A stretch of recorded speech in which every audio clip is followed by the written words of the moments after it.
We're working through the algebra section in the Christmas revision that was made up by the free National 5 Maths website guys. So we're on question 8 here, and we're doing two things here. We're going to be changing the subject of the formula, and we're also going to be looking at completing the square. But we'll do these pretty quickly, okay?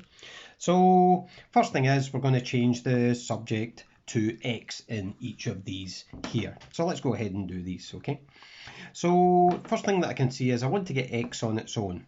So I'm going to divide each side by 3, which will eliminate that 3 that's there.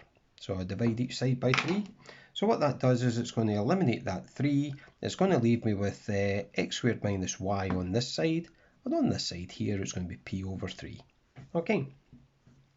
I've got that negative y, or take away y, that's sitting there. To get rid of that, I want to add y onto both sides, okay?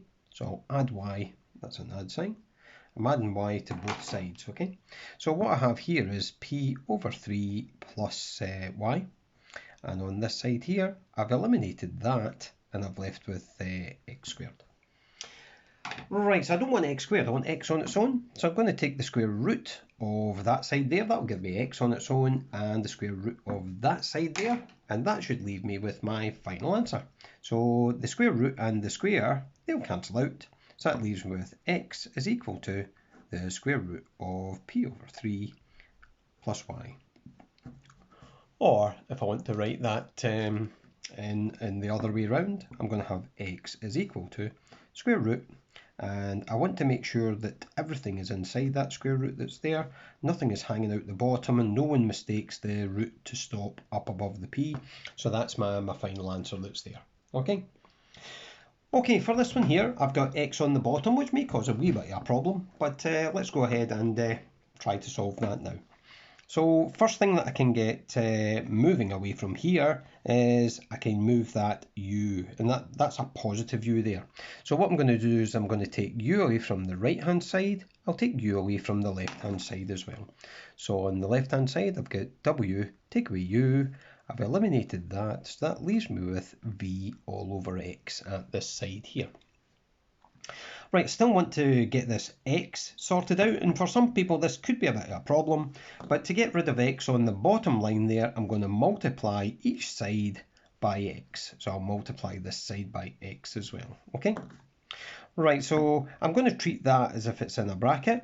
So I'm going to leave my x there, and that's going to be w minus u in a bracket. And what I've done is I've eliminated the x's from there. That just leaves me with v on that side there.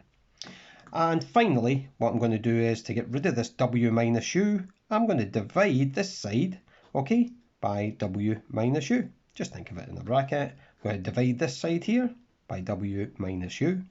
What I've done is I've eliminated that there, and I'm left with x is equal to v all over w minus u. And that should be my final answer. Okay, just a bit of manipulation when we're doing the change the subject of the formula.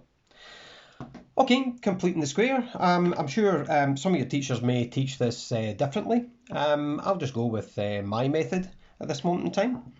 So the way that I work this one here is that I will take the half of the negative 8. So the coefficient of x in there, what I'm going to do is I'm going to take half of negative 8. Okay, so what that will give me is a negative 4. Right, so that negative 4, what I'm going to do is I'm going to put that into two places. Okay, so the first place I'm going to put it into is the first bracket. That's a bracket that's squared that's there. And then what I'm going to do with it, I'm going to take away the negative 4 squared. Okay, reasons for doing that is that we end up with a 16 on this side, and I need to take 16 away. But if I follow this method, this usually works out quite well for me here. So what I've got is that part there. If I square negative 4, that gives me 16, but I've still got another negative sign there, which takes it away. And then I just gather that up finally, and that should be my final answer, which should be a negative 11. So that would be completing the square for that part. Reason for completing the square sometimes is to work out your turning point on a quadratic graph, and the quadratic graph turning point on this one here would be 4, negative 11. Not negative 4, it's 4, negative 11 for that one there. That would be a turning point if I needed to work that one out. Finally, what I'm going to do is I'm going to work the same type of method with this one here. So I'm going to take a half of 12. Okay, I don't really need to write that down, but that there is the number that I'm going to be using. Okay, so from there what I'm doing is I'm going for x plus 6 because it's a positive number. I'm going to take away that 6 squared because I've added a 36 into that side there, and I'm going to subtract a 7 there. Right, so all I'm doing again is just pulling that together. Minus 36 plus minus a 7 that's there, minus a 7. So that will give me x plus 6 squared, take away, and that's going to be 43. That's going to be that there. So there's my final answer for that one. So if I look at that one there, if I was really interested in the turning point that's there, my turning point would be -6 and -43. And over on this one here, as I was saying, if I was after a turning point on the graph, it would be 4 and it would be -11. Okay, I could see that both of these graphs have a positive number in front of the x squared, so they would be the smiley face ones.